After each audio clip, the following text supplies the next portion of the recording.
إلا البلاء نحمده ونصلي ونسلم على رسوله الكريم أما بعد فأعوذ بالله من الشيطان الرجيم بسم الله الرحمن الرحيم ألا إن أولياء الله لا خوف عليهم ولا هم يحزنون صدق اللہ العظیم۔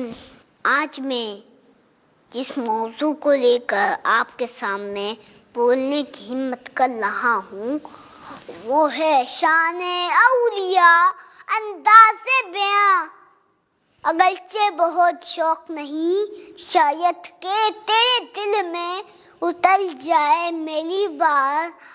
قرآن کریم کی جس آیت کی تلاوت میں نے آپ کے سامنے کی ہے اس میں رب تعالیٰ اپنے مقرب بندوں کی شان بیان کرتے ہوئے فرماتا ہے کہ اے لوگوں خبردار، جو لوگ میں مقرب ہے، جو لوگ میں قریبی ہے، جن لوگوں کو میں خود حاصل ہے، جو لوگ میں دوست ہیں، جو لوگ میرے ولی ہیں، ان پہ نہیں تو کسی چیز کا غم اور نہیں کسی چیز کا خوف۔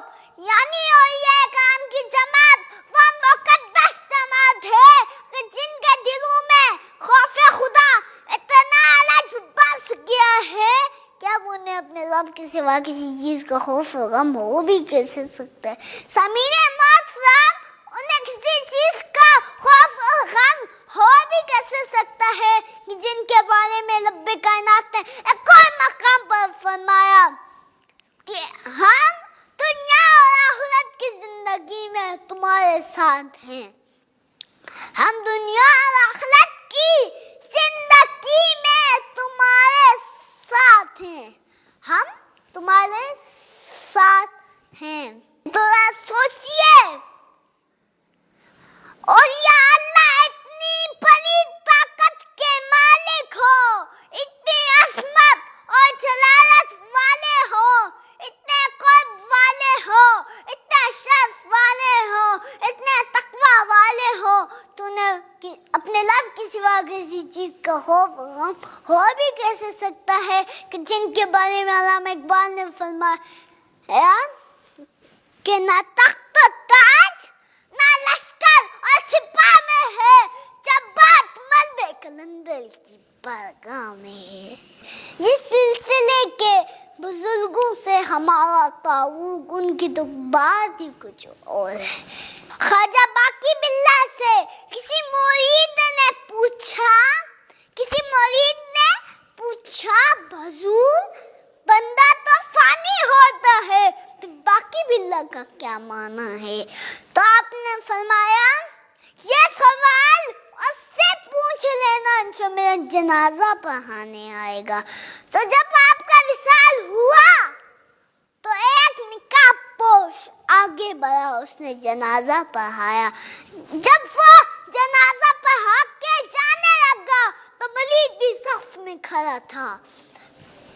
اس نے بھاگ کر جا کر دامن پکڑا اور عرض کی حضور چاہتے چاہتے یہ بتاتے چاہیں کہ فنا کیا ہے بقا کیا ہے۔ جب اس نقاب پوش نے اپنا نقاب پلٹا تو دیکھا حضور خواجہ باقی باللہ خود تھے، تو اس نے حیران ہو کے پوچھا حضور یہ کیا؟ تو آپ نے فرمایا یہ جو لیتا ہے وہ فنا ہے، یہ جو پڑھا کے جا رہا ہے یہ بقا ہے۔ احباب ذی وقار اولیاء کرام کو بارگاہ خداوندی میں کس قدر قرب حاصل ہے اس کے بارے میں آقا کا ارشاد سنیے۔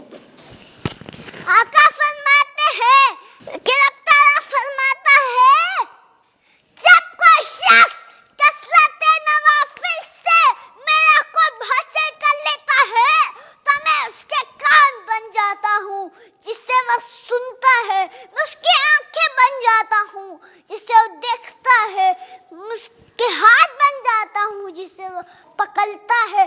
جب میں مقلب بندہ میں تم سے بے شمار عطا فرماتا ہوں. تو ذرا سوچئے اللہ کے مقلب بندوں کو اپنے رب سے اتنی قربت حاصل ہو جاتی ہے کہ کان اس کے ہوتے ہیں، سماعت خدا کی ہوتی ہے، بس آنکھیں اس کی ہوتی ہیں، بصارت خدا کی ہوتی ہے، ہاتھ اس کے ہوتے ہیں، طاقت خدا کی ہوتی ہے.